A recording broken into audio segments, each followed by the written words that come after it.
And welcome back to the Michael Cohen Show on our continued journey to 500,000 subscribers. We're crushing it now, thanks to you. So hit subscribe, watch, comment. Please keep those comments coming and share with family and friends because the stupidity, it doesn't stop. And meanwhile, Trump's weapon of mass distraction has hit an absolute dead end and literally has turned into a train wreck. Trump went on and he posted on Truth Social that everyone should go watch Mark Levin on Fox. And boy, was that off the rails. Mark Levin spoke to MAGA Mike Johnson about how Epstein is a complete and total waste of time. Play the clip. Cycle. We have a lot to run on, and you have a lot to run against, given the other party. But I will tell you this, we better be united, we better be strong, we better be focused, we better be articulate. We can't waste our time on Epstein and other stuff that are going on here that some people want us to focus on. I've about had it with all that stuff. We better focus on who we are, what we're doing, where we want to take the country, and what they want to do to the country. Mr. Speaker, God bless you, my friend. I appreciate you very, very much. It's truly amazing. Now, I also believe much of the Epstein saga right now is complete stupid nonsense, including this birthday card, because there is no criminality in it. What I want to see is what every MAGA wants to see, what every Republican, what 70+% of Americans want to see, and that's the release of the files. You realize that if they would just release the files, none of this would be front page news. Now, meanwhile, Mark Levin, he also warned that if Democrats gain power, they will unravel everything Trump has done. I mean, yeah, good. Isn't that what we want? Play the clip. But you are up against a fierce opponent, fierce opposition, and same with their courts. I fear greatly. We can't win every election. I fear greatly, whether it's 5 years, 10 years, 12 years from now, if they take one chamber or they take the presidency, that they will try to unravel everything that we're doing here. And it's kind of hard to stop them, right? Well, absolutely. I mean, everything is on the line in the midterm election in 2026 is why I keep highlighting the importance of that, because remember, it's only twice in 90 years that a sitting president has picked up seats for his party in the House, for example, in that first 2-year cycle after he's elected. But we must do it. We must defy history and do that this time, because if the Democrats, the radical, woke, progressive, Marxist Democrats, were able to take the majority in the House of Representatives, they would impeach President Trump on the first day of that Congress. I don't think there's any doubt about that. Early January of 2027, and it would descend again into chaos. They abuse their power as they did in the last time. We will resort again to lawfare and all the abuses.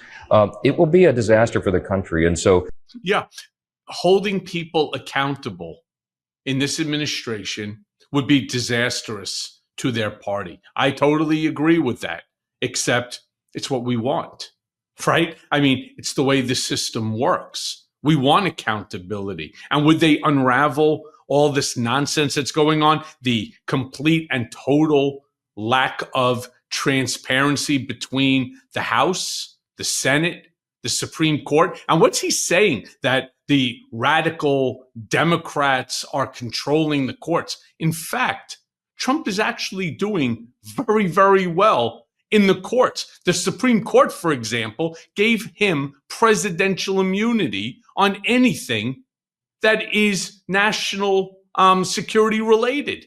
So how are they saying any of this? It's amazing. It's the one thing that Democrats must learn from Republicans, especially as we head into the midterm elections, where the Republicans are already trying to gerrymander and to rewrite districts in certain areas so that they could pick up additional seats.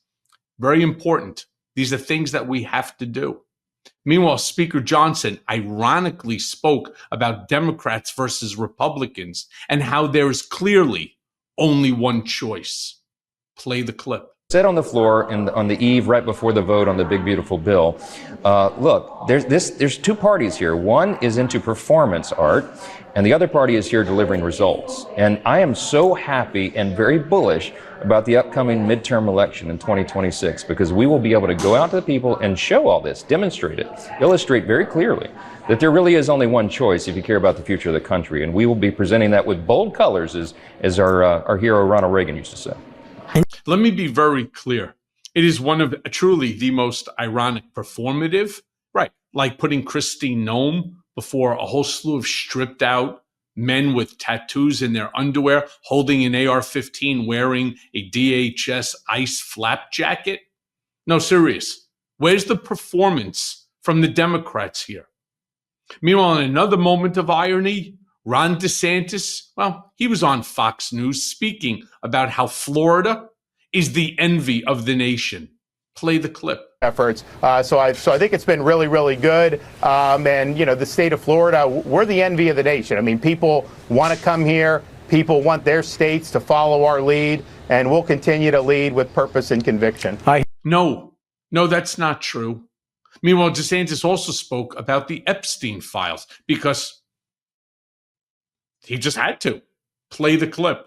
So let's talk about the President of the United States late this week said, let's just let go of all the Epstein documents. You feel the same way, right? You did that when you first took over. Yeah, so when I became governor, I launched an investigation of Palm Beach and how they handled this.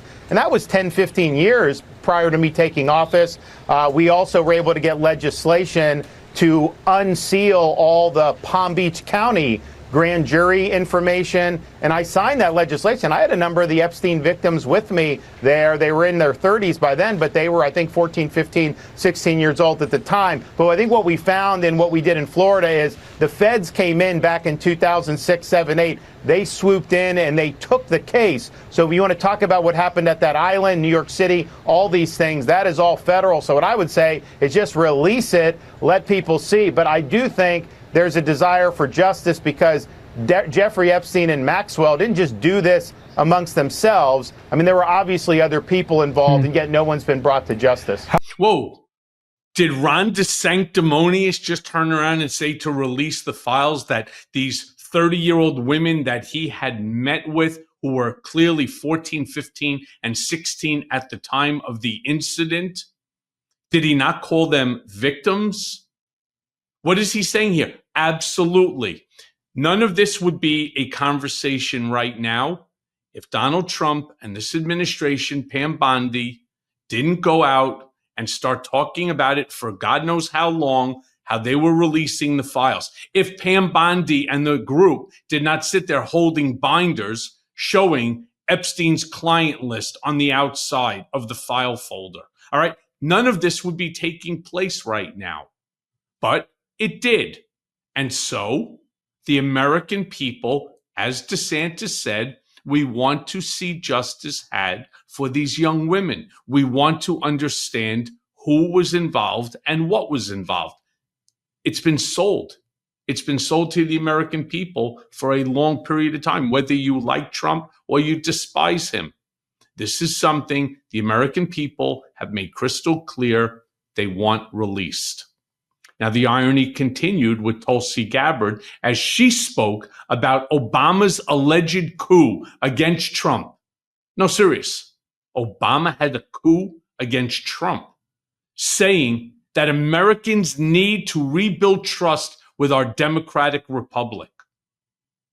Play the clip. That's really the point here that I think is most important, Maria, and you said it in your opening. Accountability is essential for the future of our country, for the American people to have any sense of trust in the integrity of our democratic republic. Accountability, action, prosecution, indictments for those who are responsible for trying to steal our democracy is essential for us to make sure that this never happens to our country again. Yeah. And I want. By the way, let me turn around and say I absolutely agree with Tulsi Gabbard on this.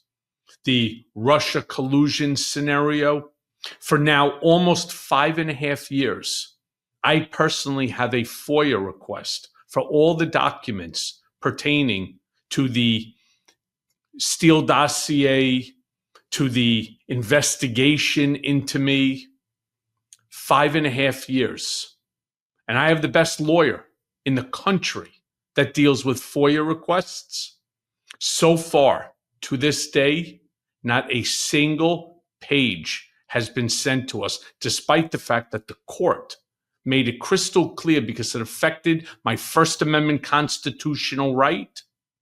Court gave me expedited access to decisions. Not a single page. Remember, as I wrote in my book, Revenge, one of the crazy things is first they turned around, they said that there were 0 documents, 0, that were relevant to my FOIA request. I actually had several documents in my possession. I don't know where I got them from, but I had them. And so I gave them to the lawyer. We filed it. They came back literally 60, 70 days later with an apology. Turns out you were right. There are documents relevant to your FOIA request to the tune of 486,000 documents. Rest assured, if the Trump administration would open up those files and we would start to look through them, and I would like to be a part of that, if we could look through that, we will find out exactly who was involved with the Steele dossier, how it ended up getting into the hands of, say, James Comey and others, and how it ultimately got transferred from Andrew Weissman to Jeffrey Berman at the Southern District of New York, what was behind it all of the emails, all of the communications between them to the prosecutors. Let me tell you something. It'd be the scandal of the century. Meanwhile, Lindsey Graham, he too, of course, they all do this. They only go running to Fox because there's no pushback. Like, I could sit here if this was Fox News and I was a Fox guy, I could say, yeah, I'm 7'2". I'm the center for the New York Knicks. I've scored more points than any 10 basketball players combined in world history. All right. I'm now 97 years old. I've been playing for 72 years of my life. And they would be like, that's amazing. You look great for 92. It's amazing. We love watching you. There's no pushback. There's no truth. Everything is just a lie. So, of course, Lindsey Graham goes running to Fox News, ranting about, Putin, and comparing Donald Trump to golfer Scottie Scheffler. Play the clip. And Putin, your turn is coming. Donald Trump is the Scottie Scheffler of American politics and foreign diplomacy, and he's about to put a whooping on your ass. What's going to happen here is that Trump is going to impose tariffs on people that buy Russian oil. China, India, and Brazil, those 3 countries buy about 80% of cheap Russian oil. That's what keeps Putin's war machine going. So President Trump's going to put 100% tariff on all those countries, punishing them for helping Putin. Putin can live through sanctions. He could give a damn about Russian soldiers. But China, India, and Brazil, they're about to face a choice between the American economy or helping Putin. And I think they're going to come pick the American economy. Make sure you mark that statement by Lindsey Graham down. And let's see what happens in those 50 days, 60 days. It'll turn out to be 90 days. It'll never happen. You see, they're all full of shit. And what they're doing is they're reading off of a script that's sent to them every single morning. If you're going to be a surrogate, this is what you need to say. And finally, it wouldn't be a GOP gone off the rails type video without both a Howard Lutnick clip or a 2-week promise. Play the clip. They're going to open their markets or they're going to pay the tariff. And if they open their markets, the opportunity for Americans to export, to grow their business, farmers, ranchers, fishermen, this is going to be, the next 2 weeks are going to be weeks for the record books. President Trump is going to deliver for the American people. Yeah. And we're just going to sit with our hands under our ass until such a day comes, which of course we all know it's not. And as always, thanks for listening. Hey, everyone. First of all, thanks for watching. We're going to be posting daily episodes with reactions and talking about politics. We'll be talking about everything, in fact. So please like and subscribe. Join us on this journey.